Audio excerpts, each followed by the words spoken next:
السلام علیکم۔ وعلیکم السلام خیریت سے؟ ورحمۃ اللہ وبرکاتہ، الحمد للہ، اللہ کا فضل ہے۔ آج ایک سوال ہم آپ کے پاس یہ لیں گے، جیسے کہ آپ سب کو معلوم ہے نماز کے طریقے ہم لوگوں کو سب بتاتے رہتے ہیں، لیکن مسئلہ یہ ہے نماز سے پہلے آتا ہے وضو، اور وضو سے پہلے آتا ہے غسل۔ یہاں پہ ہم کو جاننا ہے غسل کا صحیح طریقہ کیا ہے، کیونکہ جب غسل صحیح ہوگا تو وضو صحیح ہوگا، جب وضو صحیح ہوگا تو ہماری نماز صحیح ہوگی۔ یہاں پہ ہم طریقہ ماشاء اللہ، آپ نے بہت اچھا سوال کیا ہے کہ نمازیں ہماری درست نہیں ہوتی ہیں، غسل درست نہیں ہوتا ہے۔ سب سے پہلے ہمارا یہ معاملہ ہے کہ پہلے ہم یہ دیکھیں نماز کی طرف تو ہمارا ذہن بعد میں جائے، پہلے ہمارا ذہن جانا چاہیے غسل کی طرف، کیونکہ جب غسل صحیح ہوگا تو نمازیں صحیح ہوں گی۔ تو ہمیں غسل صحیح کرنے کے لیے ہمیں سب سے پہلے یہ جاننا چاہیے کہ غسل میں کتنے فرائض ہوتے ہیں اور نہانے کا طریقہ کیا ہے۔ تو غسل میں تین باتیں فرض ہیں۔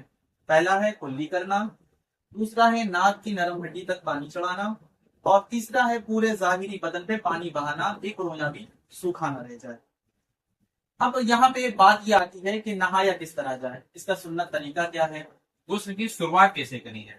غسل کی شروعات، آپ نے یہ بھی بہت اچھا سوال پوچھا کہ غسل کی شروعات کس طرح کیا جائے، سنت طریقہ بیان کیا جاتا ہے۔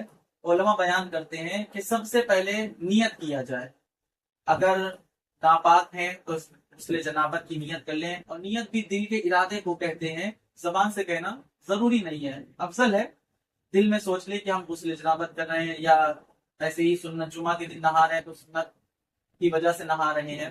اب غسل کا طریقہ یہ ہے کہ سب سے پہلے آپ ہاتھ دھوئیں یہاں تک، اس کے بعد آپ کیا کریں کہ اگر نجاست لگی ہوئی ہے تو اس جگہ کو صاف کریں، اور اس کے بعد نماز کی طرح، جس طرح نماز میں وضو کیا جاتا ہے اس طرح نماز کی طرح وضو کریں پورا وضو۔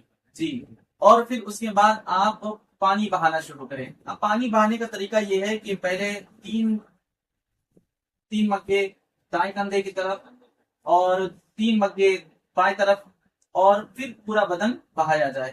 اور پانی بہانے سے پہلے ایک بات یہ بھی خیال رکھنا ہے کہ جب ہم نے نماز کی طرح وضو کر لیا، اس کے بعد ہمیں پورے بدن پہ پانی بالکل مل لینا ہے، تاکہ کبھی کبھی کچھ جگہیں خشک ہوتی ہیں جس کی وجہ سے پانی نہیں بہ پاتا ہے۔ اور یہ بھی ضروری بات رکھی جائے گی کہ ایک رویا بھی سوکھا نہ رہ جائے۔ تو ظاہر سی بات ہے جب ہم پانی مل لیں گے تو کوئی خشک جگہ باقی نہیں رہے گی۔ اور پھر ہم جب نماز کی طرف وضو کر لیں گے، پھر اس کے بعد پانی بہانا شروع کریں گے دائیں کندھے کی طرف 3 بار، بائیں کندھے کی طرف 3 بار، اور پھر پورا بدن پہ پانی ڈالیں گے سر کی طرف سے، اور اس طرح ہمارا غسل آسانی سے اچھا ہوگا۔ بہت اچھا جواب۔ اور ایسا ہی اگر آپ لوگوں کو بھی کوئی بھی سوال کا جواب پوچھنا ہے تو آپ لوگ کمنٹ میں سوال کر سکتے ہیں، یہاں پہ آپ کو جواب دیا جائے گا۔